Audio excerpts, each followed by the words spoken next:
ITN News at 10 with John Suchet.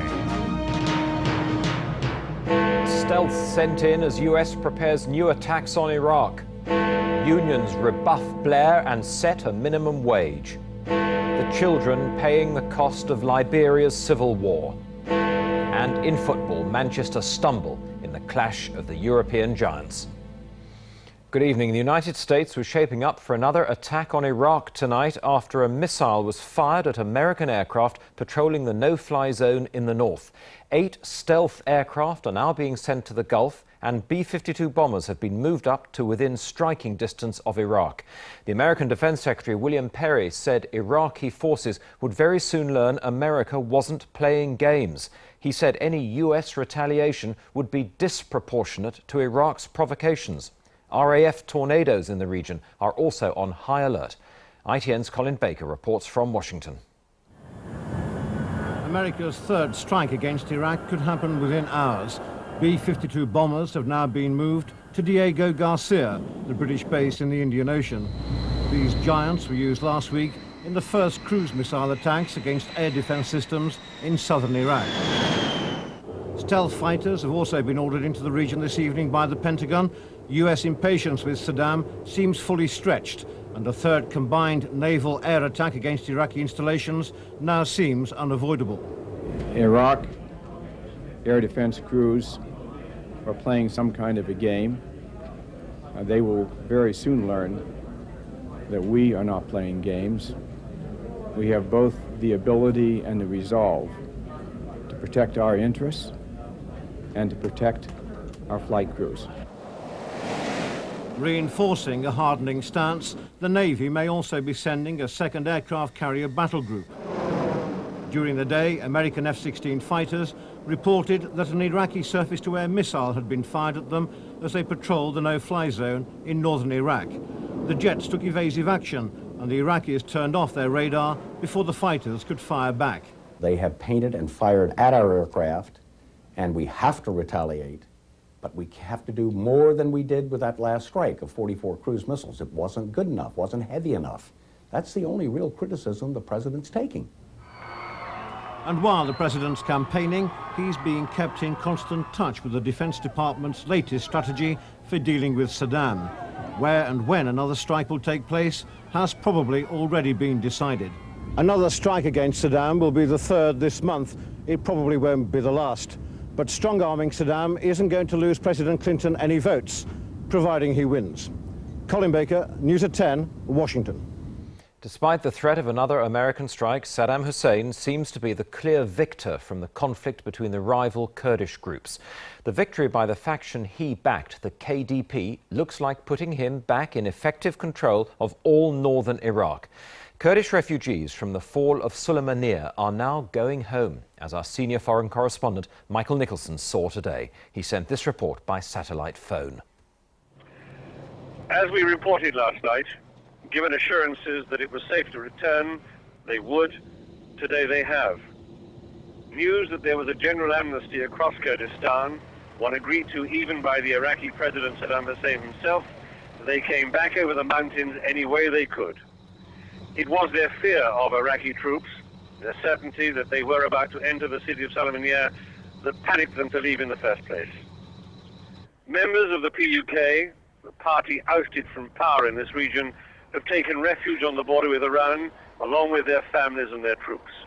It will be some time before they can be persuaded to return. Though that is hard to believe in the carnival atmosphere today in Sulaymaniyah, that anyone is at risk. But there are scores to settle, and some PUK members and their families may never be safe coming back. What is emerging tonight is the prospect of an agreement between the KDP leader, Musad Barzani, now the undisputed overlord of Kurdistan, and Saddam Hussein. Such an alliance would pose the Americans particularly with a dilemma. If the Kurds say yes to Saddam Hussein, what business is it of President Clinton?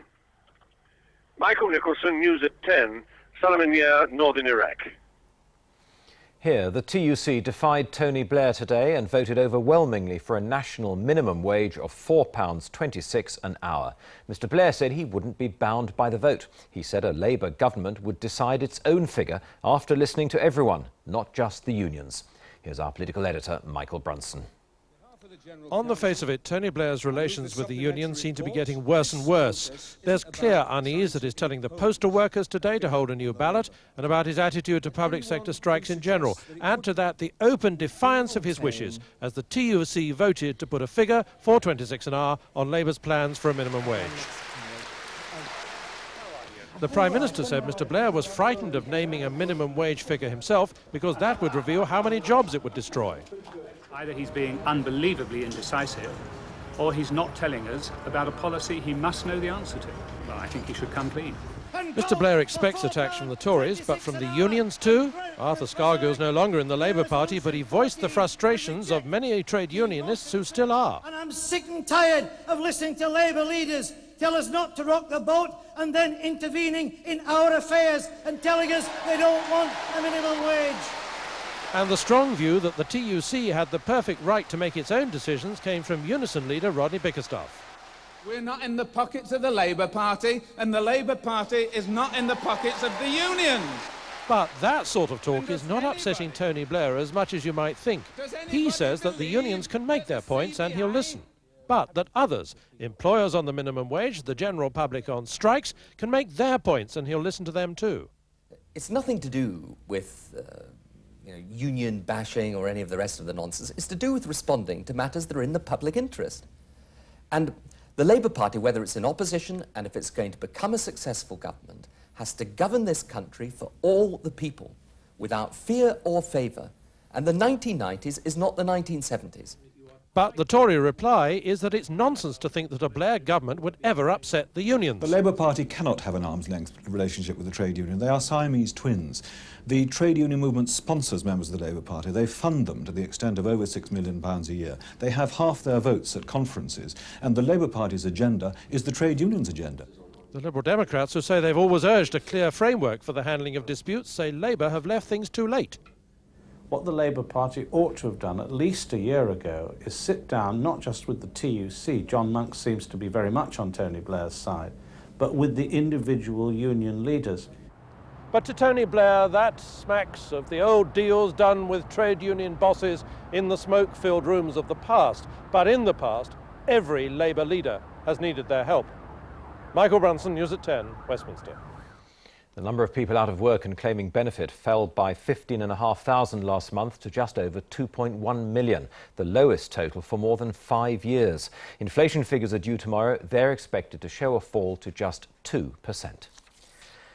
The humanitarian cost of the civil war in Liberia became all too clear today. With a truce now in force, civilians have emerged from the forest, desperate for food. 4 out of 5 are said to be seriously malnourished. It's only in the last few days that aid workers have managed to reach Tubmanburg. They've evacuated scores of starving children to the capital Monrovia, but fear they'll find similar scenes of starvation in other parts of the country. Our Africa correspondent Steve Scott reports. Starving and desperate, the scene which confronted aid workers arriving at Tubmanburg. Cut off for 7 months, the people here have been caught up in an undignified fight for what little food was available. A fight for life, in which, inevitably, the children, too weak to fend for themselves, suffered the most. And these are the lucky ones. Help has come just in time. For hundreds of others, it did not. And even though emergency supplies have finally reached the area, some have collapsed and died on their way to collect their rations, just yards from the handout points. Doctors report the majority of children are showing the worst stages of malnutrition and estimate up to 20,000 could be starving, a situation they have not encountered in Africa since the Somalia crisis. The queues to get to the high-protein foods are surprisingly orderly. They've waited long enough. For most, at least, it seems a few more hours doesn't matter. This man shows what peasant families in this forgotten town have been forced to live on since February. Edible plants and leaves scavenged from the thick jungle that surrounds them. The aid agencies have their chance thanks to a ceasefire between the warring factions. It's being followed by a disarmament program. On show, some of the heavy weaponry already handed in that has cost 150,000 lives since civil war broke out here in 1989. But previous peace deals here, paving the way for elections, have broken down, resulting in more mass killing as rival leaders vie for control. The aid agencies are now trying to persuade the factions to open up other routes to other isolated areas. When they do, they expect to find more starvation and more death, especially among Liberia's children. Steve Scott, News at 10, Abidjan. Here, Kent police said today Josey Russell obviously had a clear memory of the hammer attack in which her mother and sister were murdered. The 9-year-old has now told them she waved to the killer when she first saw him in a parked car. She said he looked very much like the E-fit picture of a man seen in the area by other witnesses. Our South of England correspondent Robert Hall reports. Police have always believed that a hammer was used in the murders of Lynn and Megan Russell. The item, now undergoing forensic tests, was found in a hedgerow close to where a blood-stained sports bag had already been recovered. Detectives are tonight trying to establish where it was bought and how it came to be hidden there. They've also released more detail of interviews with survivor Josey Russell. Her vivid memories have added to reconstructions of that tragic afternoon in July. This lane lies on the route home followed by Lynn Russell and her daughters. Police now know from Josey that the family came across a man sitting in a parked car, possibly in this field entrance. Josey says she waved at him, but he made no response. Minutes later, as the family walked on, he reappeared and the brutal attack began. Emerging from woodland, he turned first on Josey, then her mother. The 9-year-old is said to have reacted strongly to this police photo fit of the attacker. There is a temptation to go straight in there and ask her all sorts of questions, direct questions, but that's totally inappropriate. And most importantly, we can't do anything or say anything to Josey that in any way is going to damage her road to recovery. Josey has made it clear she wants to help, and specially trained officers will resume their work with her tomorrow. Robert Hall, News at 10, Kent. More news still to come, including tonight's football action and the trial opens of a man accused of billion-pound bank fraud. It's big, it's ugly, it's worldwide, it affects every program and it affects every person on this planet. The computer bug threatening turn-of-the-century chaos. And singing for 30 years. Like a leaf on a tree. The grandmother from North Yorkshire gets the surprise of her life.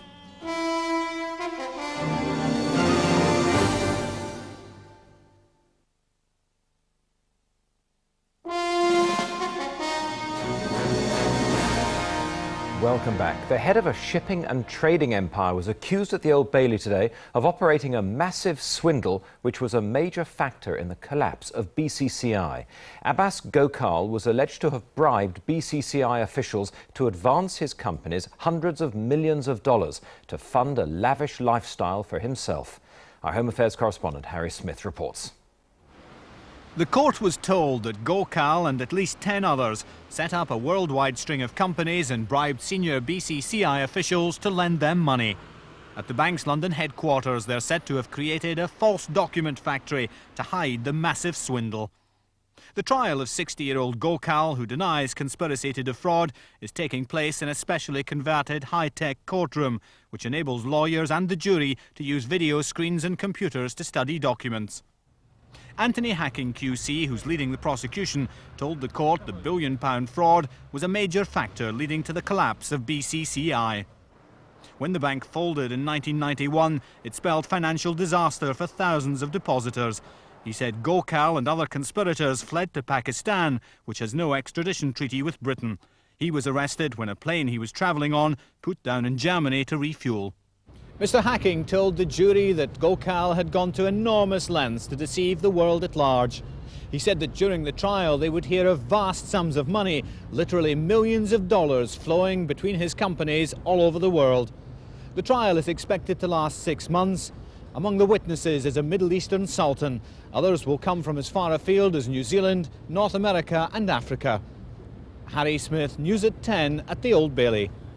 The Conservative MP Sebastian Coe resigned today as honorary president of the National Pistol Association over a personal attack it published on the father of one of the Dunblane massacre victims.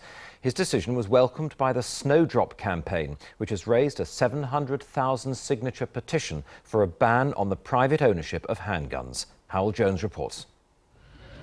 Sebastian Coe decided to quit the National Pistol Association as soon as he read the astonishing attack it published about the father of Emma Crozier. 5-year-old Emma was among the 16 children murdered along with their teacher at Dunblane. Emma's father, John Crozier, was the subject of a vitriolic article in the National Pistol Association's newsletter. The article described him, without foundation, as an ex-Royal Marine with an aggressive style. It also accused him of working to a secret agenda in campaigning for a ban on handguns. The article also attacked the Snowdrop campaign, which collected signatures for a petition against private ownership of handguns. Tonight, the campaign applauded Mr. Coe's resignation. I think it's good that an MP heading up the organisation has chosen to distance himself from the National Pistol Association in this way. The association has apologised, but the row comes as Lord Cullen prepares to conclude his inquiry into Dunblane. Lord Cullen is due to publish his report at the end of this month, and after that the gun lobby might need every friend it has in Parliament. After this episode, it might have lost at least one potential supporter in the most embarrassing of circumstances. Howell Jones, News at 10, Westminster. The Irish Prime Minister John Bruton today told a joint session of the US Congress that the IRA must stop their violence for good.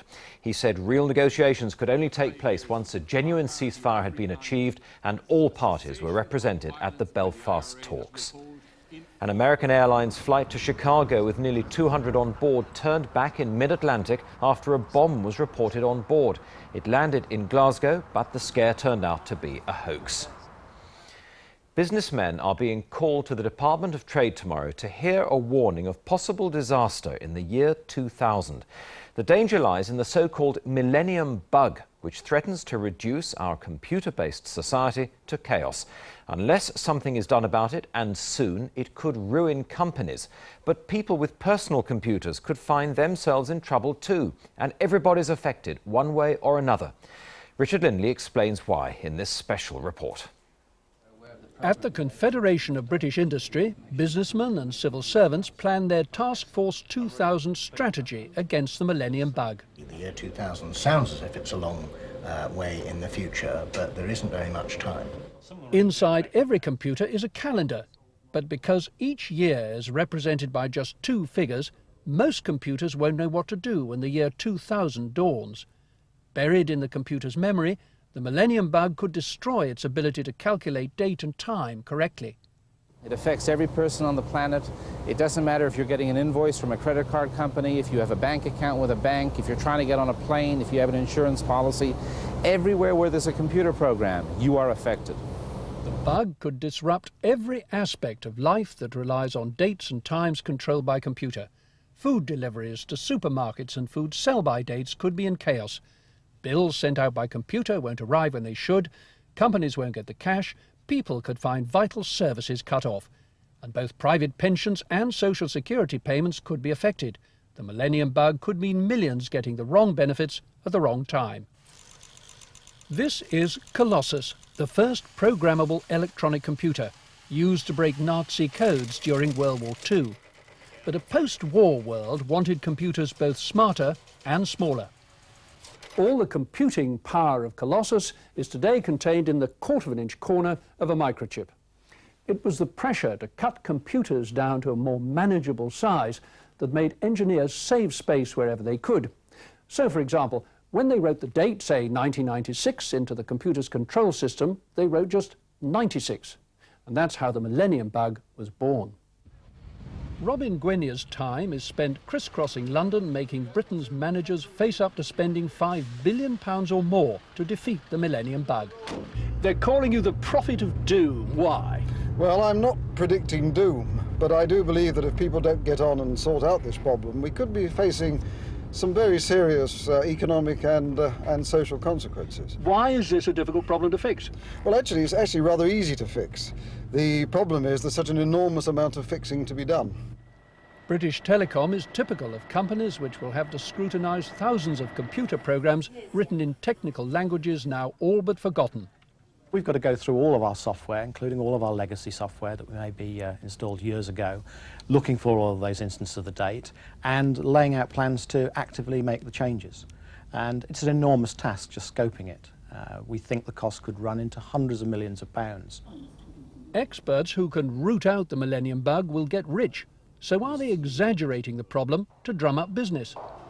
And the fact of the matter is, because it's affecting everybody at the same time scale, they've all got to fix their systems in the same window, there is going to be a huge supply and demand imbalance, and people will be beating a path to our door, whether we want them to or not. If it's more than a year or two old, even your own personal computer may not recognise the year 2000. Perhaps the most useful invention of this century, the computer now threatens to trip us all up as we enter the next. Richard Lindley, News at 10, Central London. And football, the top clubs in England and Scotland were both tripped up in the Champions League in Europe tonight. Manchester United were beaten 1-0 by Juventus of Turin. Rangers went down 3-0 to Grasshoppers of Zurich. Here's our sports reporter, Peter Staunton. After Euro 96, a chance for the top British clubs to test themselves against the best. On tonight's evidence, they're in for a hard European winter. Vialli and Ravanelli may have cashed in with their moves to England. Juventus, though, don't appear to be missing them. Conte gave an early warning of the firepower that was ranged against United. And after half an hour, it looked as if Juventus had broken the deadlock. A rare mistake by Schmeichel, and Conte lifted the ball into the net. But it was harshly judged offside. 2 minutes later, Juventus got what their attacking flair deserved, made by a defence-splitting pass, scored by Alen Boksic. United never recovered, and near the end, Johnson and Schmeichel conspired almost to make it 2. Rangers in the red shirts looked totally out of their depth against Grasshoppers, whose first from Yakin went past an unguarded far post. The second, a free kick from Turkelmaz, was fired into the other corner. And even when Rangers had a man guarding the goal, it made no difference, as Turkelmaz, one of the stars of Euro 96, made it 3. Peter Staunton, News at 10. The main headline again tonight. The United States is preparing for another attack on Iraq after a missile was fired at an American aircraft. And finally, it came down to a contest between youth and age, between pop and folk, for the Mercury Music Prize for Best Album of the Year. Jarvis Cocker and Pulp won it, but Norma Waterson ran them very close, and she's a 57-year-old grandmother. Helen Wright reports. I'm shaking like a leaf on a tree. Oh, yes. Music's always been a family affair for Norma Waterson. She's toured the world performing with her husband and daughter, and with her brother and sister formed the Watersons, one of the cult folk bands of the 60s. 30 years on, her latest album has taken her to one of Britain's most fashionable music awards.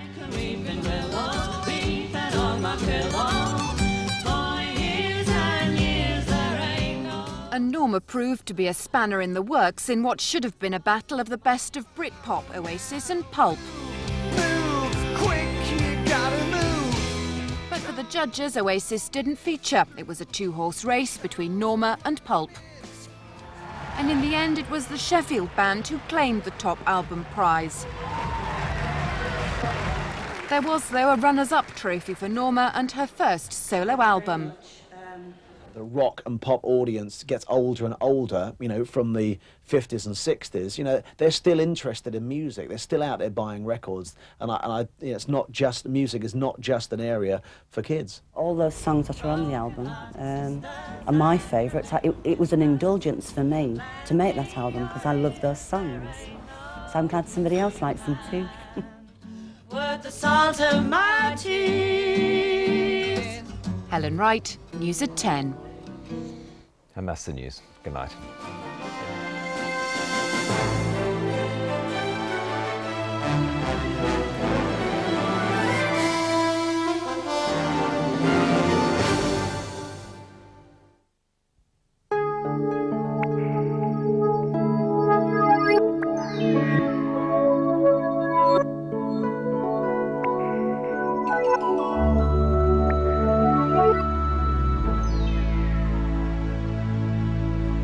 Hello, good evening. Tomorrow we've cool northerly winds blowing across the whole of the country with a distinct autumnal chill in the air. But at least on the plus side, all of us will see some sunshine and it'll settle into a dry day in most places. So tonight it's very much a case of following the course of that very light and patchy rain as it sinks southwards, getting into the south of England. Behind we've clearer slots leading to touches of ground frost in some northern glens, but temperatures relatively mild there in the south. So tomorrow morning, there's the remnants of that overnight cloud moving off the scene. Most places are fairly dry and bright with some sunny spells, but a scattering of showers there in the very far northeast. Now, during the course of the day, these sink ever southwards, getting as far south as East Anglia. Most places, though, remain dry with some sunny spells, although clouding over later in Scotland, especially in the northwest. So with our temperatures tomorrow, still very disappointing to say the least, especially on the eastern side of the country. 14s, 15s at best, exacerbated by that brisk northerly wind. In the more sheltered spots in the west, 17 or 18, 64 in Fahrenheit. That's all from me. Good night. Sponsored by PowerGen, producing electricity, whatever the weather.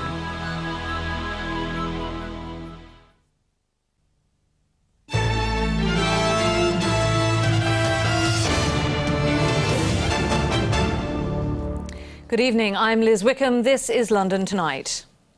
The bitter row that split Hackney Council has come to a head tonight at a stormy meeting. It centres on claims of a cover-up over a paedophile scandal. Mark Trotter, a social worker, is suspected of abusing children in his care before dying of AIDS. He worked at a children's home and came into contact with 350 young people. 17 councillors resigned from the ruling Labour group yesterday, demanding an independent investigation and claiming a cover-up. Claire Rucastle is at Hackney Town Hall now. Claire, what's happened tonight? Well, Liz, it may all seem peace and calm here outside Hackney Council, but let me assure you there is absolute mayhem going on inside. There is still in progress a furious meeting, and of course the extraordinary thing is that the main participants in the debate are the existing Labour leadership, which are still the main party in the council, and of course the new largest opposition group, which is made up of Labour rebels, and they're certainly going hammer and tongs. The main issue is just about to come up now. That is of course the demand by the rebels that there is a full independent inquiry into the Mark Trotter case. That is probably going to be diffused because the leading Labour group have agreed now to that inquiry, or are likely to. Thank you, Claire. The 9-day search for a missing mother and her 2 children came to a tragic end today when their bodies were found in a fume-filled car. Tonight, Essex police launched an internal inquiry to find out why officers failed to find the bodies, even though they were finally discovered just half a mile from the family home. Richard Gaisford reports. A rundown garage of an empty house is where police discovered the 3 bodies. They were huddled together on the back seat of Margaret Jarvis's Ford Fiesta, less than a mile from her Essex home. Detectives say Mrs. Jarvis was sat in the middle of the car, with 7-year-old Russell and 5-year-old Christopher on either side of their mother. A week ago, the boy's father, PC Paul Jarvis, made an emotional appeal for his estranged wife to bring his sons back. Just please come home, and please, if you're not going to come home, please do not harm the children. But even as he spoke, his sons were already dead, killed within hours of vanishing from their mother's home. She'd left a note threatening to take her own life and her sons. The community's been shocked by the news, especially those who knew the family at the local school. Well, the teachers were very upset this morning because we've known the family a long time, and I would say devastated. It's hit us very hard. Police have spent the day searching, but say no one else was involved. They've cited Mrs. Jarvis's mental state as reason for the deaths. Fellow officers of PC Jarvis manned the hunt for his children and wife. Senior policemen say despite their professionalism, they feel low at this sad outcome and know their colleague won't be back at work for some time. In Brentwood, this is Richard Gaisford for London Tonight. A black man living in North London is turning to right-wing racists to help him get out of this country. Archie O'Brien wants to emigrate to Africa, and he's asking the British National Party, which favours forced repatriation of immigrants, for help. Christopher Peacock reports. He's packing in the hope of returning to his spiritual home in Africa. But Archie O'Brien says he's had to resort for help from the far-right British National Party, who support forcible repatriation. If there is someone out there that's willing to listen to me and willing to understand the need of my family, that's willing to say, well, yes, you know, you as a young man, you want to do something that is right, then I will support you in your right cause. Archie O'Brien has a dream to live in Africa, the promised land, he says, of all black people. But getting there from his home at Edmonton has proved a problem for the Rastafarian, who's applied to several black organisations, as well as MP Bernie Grant, only to be told there's no money to relocate his family. But his decision to enlist the help of the British National Party has outraged the Anti-Nazi League, who brand the BNP a racist organisation. The Anti-Nazi League are very unhappy that black people basically are agreeing with us. It's a bit of a turn-up, isn't it? The Home Office does fund a repatriation scheme based in Brixton. Last year it received a grant of £160,000. But the cash is available only to people born outside the United Kingdom who want to return to their country of origin.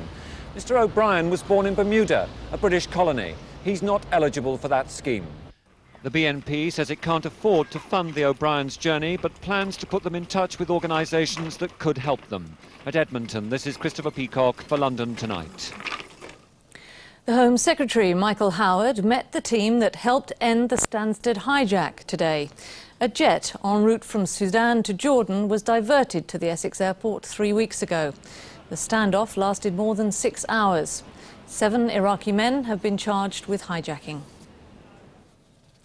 Now in football, managerless Queen's Park Rangers earned a point at Norwich this evening.